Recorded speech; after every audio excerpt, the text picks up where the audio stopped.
Les chercheurs vont partir à la découverte comme le font les alpinistes sans savoir réellement ce qu'ils vont découvrir, ce qu'ils vont rencontrer. Et l'analogie que je vois avec la montagne, c'est le sommet. Le montagnard, il va se dépasser soi-même pour aller aux frontières qui sont voilà, un peu frontières entre le ciel et la terre, mais avec derrière, bien sûr, la notion du risque.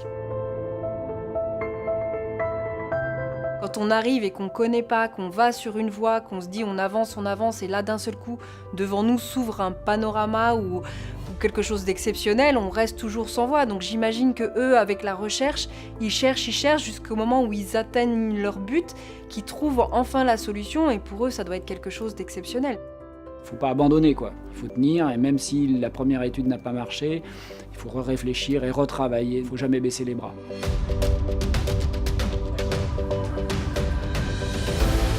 L'adaptation, elle est constante, quoi, tout le temps. Effectivement, on peut partir sur une course qui va être très longue. D'ailleurs, la notion du temps en montagne, elle est quand même pas pareille que dans la vraie vie non plus. C'est très long, mais c'est très court. Dans l'urgence, c'est pareil. La notion du temps est aussi perturbée. Des fois, on part dans une direction, la direction elle est pas bonne, il faut faire marche arrière. Pareil en recherche, il faut savoir revenir en arrière pour reprendre une bonne direction et une direction qui sera peut-être meilleure. Et puis, il y a la notion de vie et de mort. Malgré tout, quand on fait de la montagne, on s'expose parfois, on prend des risques. On n'est pas dans un terrain facile, plutôt hostile. La vie, elle est là, et l'engagement, il est d'autant plus important, et c'est le même qu'on retrouve dans la recherche clinique.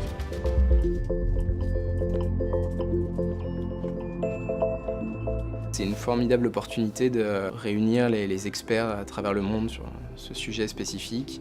Rien que le fait que les gens aient accepté de venir et qu'ils soient aussi enthousiastes à venir, c'est déjà une réussite. Je pense que ça va être un travail en commun avec énormément d'expertise réunie dans un lieu, mais à la fois avec un caractère plutôt convivial, familial presque. Que c'est vraiment un esprit de cohésion, on est tous dans le même refuge ou tous dans la même maison pour pouvoir discuter de la même chose et d'avancer dans le même sens et de partager les expériences et partager tout ce qui va pouvoir nous aider à avancer derrière, quoi.